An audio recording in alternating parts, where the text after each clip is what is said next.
Mobile masala వారి మూడు ముక్కల్లో చెప్పాలంటేలో మాట్లాడుకోవాల్సింది శశివర్ధనే. ఒక రొమాంటిక్ లవ్ స్టోరీ రావడం జరిగింది బాక్స్ ఆఫీస్ దగ్గరికి. సో రక్షిత్ అట్లూరి హీరోగా నటించినటువంటి సినిమా ఆకట్టుకుందా? అవాంతరాల్ని దాటుకుని ఎట్టకేలకు ప్రేక్షకుల ముందుకు వచ్చినటువంటి సినిమా హిట్ కొట్టిందా? తెలుసుకుందాం. ముందుగా మొదటి మాట కథలోకి వెళ్ళిపోతే 2006-2007 ఈ మధ్యకాలంలో గోదావరి జిల్లాలో ఉన్నటువంటి ఒక అందమైన పల్లెటూరి నేపథ్యంలో సాగినటువంటి ప్రేమ కథ. దీన్ని తండ్రి కొడుకు అనుబంధాలతో ముడిపెట్టి కొంచెం ఎమోషనల్ గా చెప్పే ప్రయత్నం చేశారు, కానీ అల్లిక సరిగ్గా కుదరలేదు అని చెప్పాలి. నెంబర్ 2, కోమలి ప్రసాద్ పల్లెటూరి అమ్మాయిగా అందంగా కనిపిస్తారు. హీరో తండ్రి క్యారెక్టర్లో శ్రీమాన్ గారు ఒదిగిపోతారు. కథలో కాస్తో కూస్తో సరైన ఆర్క్ ఉన్నటువంటి పాత్ర వారిదే అని చెప్పాలి.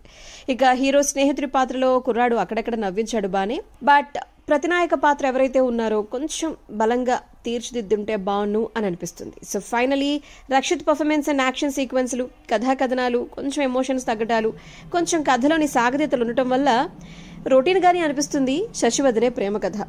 RJ Sunitha rating 2 stars.